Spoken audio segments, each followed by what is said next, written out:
Project Amendment 2015, Election Day, now close to 4 days away. One of the most contentious issues on the ballot, Initiative 42.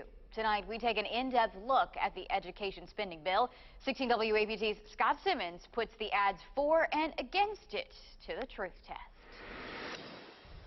It is an understatement to suggest voters are confused over 42 and 42A.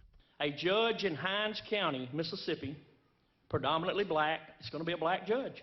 No shortage of controversial claims.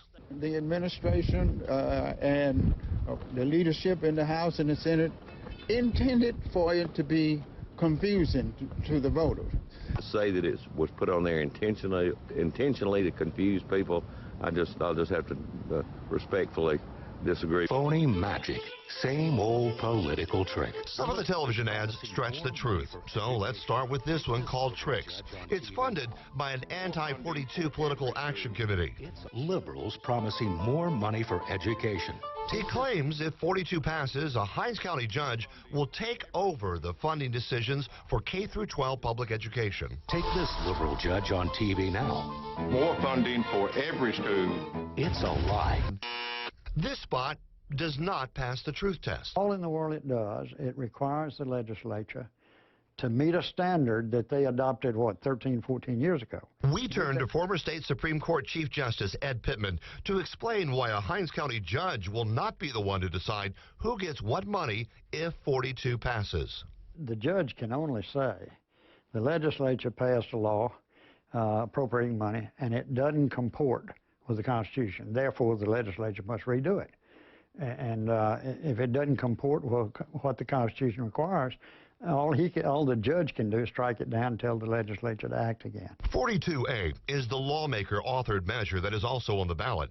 If passed, that would give the legislature the flexibility it has now to decide what it can afford to spend. The focus of Alternative 42A is on effective schools, which is on an output. We do not believe that you can measure success totally on the amount of money you spend on something. I think that's a backwards approach.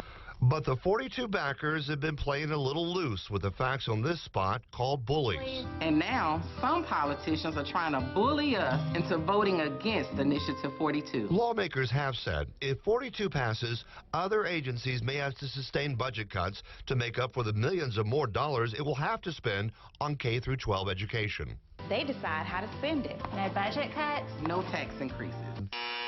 This spot does not pass the truth test. School districts do decide how they spend their money, but there are no guarantees against budget cuts or tax increases. In fact, if anything seems likely, it is that this battle over education spending will likely end up in front of the state Supreme Court. For Commitment 2015, Scott Simmons, 16 WAPT News.